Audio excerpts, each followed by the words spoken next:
One of the most common questions we get asked when people are coming in to sort out their first set of arrows for their recurve or compound bow is what arrow length they should get. Now, I'm not sure why arrow length is one of the most kind of important questions or at the forefront of people's minds. Obviously it's important, but things like spine, the correct fletching, knock fit, all that other stuff generally factors into the equation more. So to understand a bit of arrow length, I'll go over what it is, what it can do, and why it's worth looking into when you're getting your first set of arrows and what you should prioritize on when you're choosing a set of arrows. So this arrow here is an Eros. This is a target arrow. It's 700 spine and it is measuring 28-inch carbon to carbon. So when we say carbon to carbon, we're measuring from where the nock enters the arrow to where the point enters the arrow. So the carbon to carbon length of the shaft. If you were to have a longer arrow, the longer your arrow, the softer it becomes. If you imagine a plank of wood, I'm holding a meter long plank of wood, it's gonna kind of have a little bit of a bend in it. If I make that plank of wood 2 meters long or 3 meters long, it's gonna bend more. So the longer we make our arrow shaft, the more bendy it is, and therefore the softer it becomes. This is what we mean when we're talking about dynamic arrow spine. So static spine, the rating on this is 700. So the static spine of this arrow is 700. As we make it longer or shorter, we're then influencing the dynamic spine and how it reacts when it comes out of the bow. So arrow length can be important when we're trying to tune arrows to get the correct spine. On the topic of spine, some people get very hung up on, especially with hunting bows, should I shoot a 300? Should I shoot a 340? Should I shoot a 400? Compounds you can get away with so much when it comes to arrow spine. Lots and lots and lots you can get away with.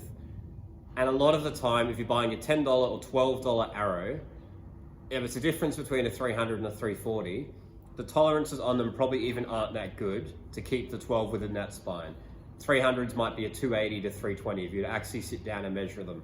So it's not worth kind of getting too hung up on trying to get that spot on. The same with arrow length. Now, if we're choosing an arrow for a hunting bow with a broadhead on the front, general rule for me with a broadhead is I want that thing as far away as possible from my hand when I'm at full draw. There's some archers shooting over draws or arrows that are cut really, really short, and they've got an 80-pound bow and they're sitting here with this broadhead just on top of their hand as they're about to shoot. I really don't like that. Even just from a safety perspective with a field point or a target point, I want to have that arrow far out in front of my hand, so if something goes wrong or if it falls off the rest, I'm not sending that full pelt into the back of my wrist.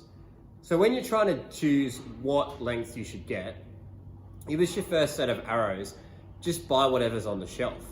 If it's long enough, that's fine. Obviously, if it's too short, you're gonna run into issues, but most uncut arrows off the shelf will be fine for pretty much anyone, unless you've got a 31 or a 32-inch draw length, in which case you kind of have to pay more attention to make sure they're not too short.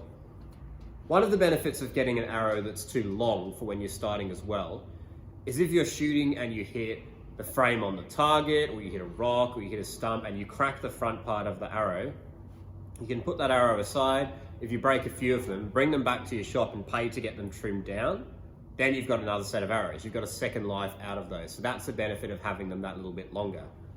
One of the other benefits on a target arrow perspective of having it shorter, as well as increasing the spine, the stiffness of the spine, if that's what you're going for, a shorter arrow will generally, will obviously be lighter. And so when you're shooting, if you're shooting in the wind, there's less surface area to get through if you're shooting in gusty conditions as well. It's very much 1%ers when it comes to arrow length. It's certainly not something I'd be worrying too much about when you're getting your first set of arrows. As long as they're not too short, you'll be right. If you're trying to set them up for a clicker, then yes, you may be wanting to cut them down to work with the length of clicker if you don't have a sight mounted clicker and it's on your riser. But as far as from a performance perspective, whatever's on the shelf, if you're looking at a $10, $12 arrow, it's not worth paying the extra to get them cut down a couple of inches, because then if you come back and buy more, you've got to pay for that next set to be cut down as well, and your bow is set up and sighted into those arrows. So it's much easier to just use full length arrows. Again, it's only if you're trying to dictate the dynamic spine of the arrow to try and make them tune out of a specific bow, or if you're someone shooting with a 22-inch draw length or a 23-inch draw length and you can only get 31-inch arrows, then you might be wanting to cut them down. But for 90% of people, just buying a full-length arrow out of the box will be enough. And then as you get more experience and you're kind of building your arrows from scratch, that's when you might experiment with shooting them.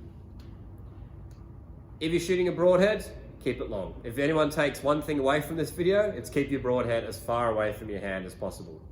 Going fast, they're pretty sharp, and you definitely don't want them riding right at the back of your hand just to add a few extra feet per second to the speed of your arrow. Hope that helps, and this will help you guys when you're buying your next set of arrows.